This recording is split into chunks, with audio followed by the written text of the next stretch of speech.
ওরে বাবা রে, দেখি আতিকে কি করতেছে। এই শীতে তো আর ভাল লাগতেছে না। ওর একটা ফোন দা দেখি ওই কি করে। হ্যালো আতিক। এই কাকাইতে ফোন দিছে, দেখি কি কয়।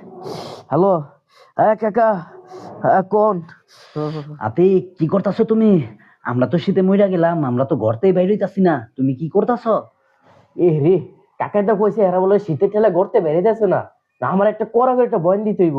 হ্যাঁ কাকা, আমি তোমার গোসল করতে যাবো। হ্যাঁ, কি কইলা? গোসল করতে যাইবা? এই শীতের মধ্যে আমরা বাইরে হইতে পারি না, পানি ধরতে পারি না, আর তুমি গোসল করতে যাইবা? আচ্ছা ঠিক আছে, আমি তোমার বাসায় আইতাছি, আমি নিজের চোখে দেখুম তুমি গোসল করতাছো না কি করতাছো। আমি আইতাছি। হাই হাই, এটা কি কইলো? কাকে বলে আঙ্গ বাসায় আইবো, আমি দেখতে আইবো আমারে, আমি গোসল করতেছি না, বই রইছি। আই হাই, এখন কি করুম? হ্যাঁ, আই হাই রি, এখন কি করুন যায়?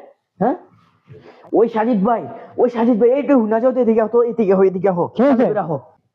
সাজিদ ভাই, কাকা লাগাতে একটা চাপা মেরে দিছি ভাই। আমি তো কইছি কাকা লাগে আমি গোসল করতেছি, কাকা তো আমার দেখতে দিতেছে, আমি কি করুন যাই? কাকা, তুমি একটা কাজ করো, কাকার একটু ম্যানেজ করে এদিকে, আমার কাছে একটা বুদ্ধি আছে। ওরে বাবারে, ও ওই আতিকে কো, আতিক, ওই আতিক। আরে ভাই, হাতিকে তো গোসল করতে গেছে ভাই। আহেন ভাই ঘরে আহেন, আপনি বহেন ভাই, গোসল করে হোক, আহেন ভাই ঘরে আহেন। ও না বমু না, আমি নিজের চোখে দেখুম। এই শীতের মধ্যে কেউ পানি লাগতে পারে না, ওই ওই বলে গোসল করতেছে। বাথরুম কোন জায়গায়? ওই যে পাইছি, যাইতাছি। দেখি তো আতিকে বলে কই গোসল করতে যা।